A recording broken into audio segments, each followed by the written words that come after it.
Assalamualaikum dan salam sejahtera. Jadi salah satu fungsi terkini dalam Google Meet menggunakan email delima, guru boleh menggunakan fungsi Q&A.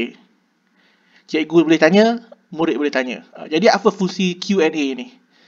Okey, baik. Pertamanya, dengan fungsi Q&A, cikgu boleh bertanya soalan secara bertulis kepada murid. Itu yang pertama.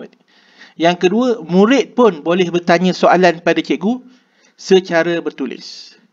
Dan ketiga, ia membolehkan soalan yang ditanya secara lebih berorganisasi. Apa maksud berorganisasi?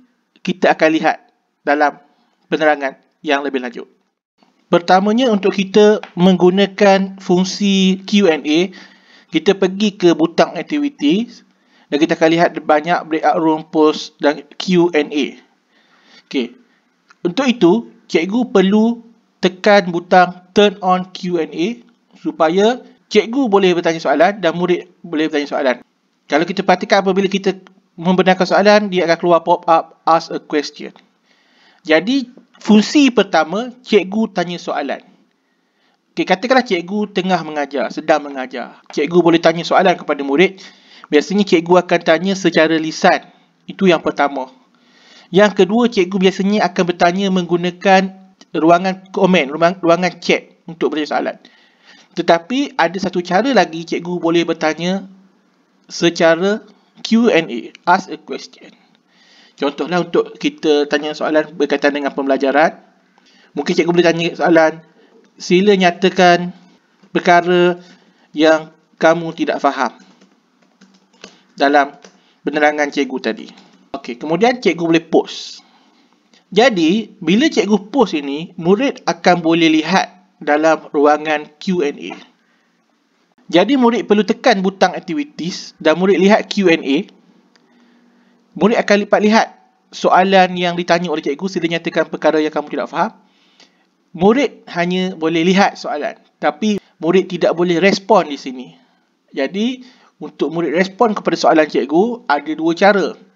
Pertama, murid tulis apa yang dia tak faham. Jadi, dia pun tekan butang tambah ask a question. Jadi, dalam ruangan Q&A ni, murid juga boleh bertanya soalan kepada cikgu. Contoh, cikgu, bilakah kita merdeka? Contohlah soalan. Kemudian, murid akan klik post. Jadi, ini soalan yang tidak difahami oleh murid. Mungkin ada banyak soalan yang boleh ditanya oleh murid. Dan cikgu, mungkin ketika cikgu mengajar, cikgu boleh lihat Q&A. Ketika cikgu mengajar, cikgu boleh katakan, sekiranya ada soalan yang kamu nak tanya, kamu boleh tanya dalam ruangan Q&A.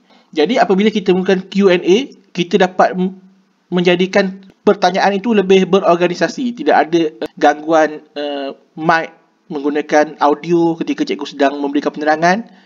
Jadi, kalau tak faham, boleh guna ruangan Q&A. Kerana sebelum ini, murid guna ruangan komen. Ruangan komen itu kadang-kadang dia bercampur bau. Jadi, cikgu boleh lihat prioriti soalan. Sebab apa? Sebab murid yang lain, bila ada seorang murid bertanya soalan, murid lain boleh upvote, tekan like pada soalan itu. Bila ramai upvote soalan itu, menunjukkan ramai yang tak faham. Ramai inginkan jawapan kepada soalan tersebut. Ini cikgu boleh beri penerangan kepada murid tentang penggunaan Q&A ini. Jadi, katakanlah cikgu dapat lihat ada soalan pada murid dan cikgu jawab. Sama ada cikgu jawab secara lisan atau cikgu jawab ruangan komen. Dalam ruangan Q&A ni, cikgu tak boleh jawab. Hanya soalan sahaja. Jadi, katakanlah soalan murid itu telah pun dijawab oleh cikgu. Jadi, cikgu boleh klik butang mark as answer. Tik. Jadi, dah jawab. Atau soalan itu mungkin ada soalan yang tidak relevan, cikgu boleh delete. Atau soalan yang dah selesai, cikgu boleh hiddenkan dia. Okey. Jadi, itulah fungsi Q&A.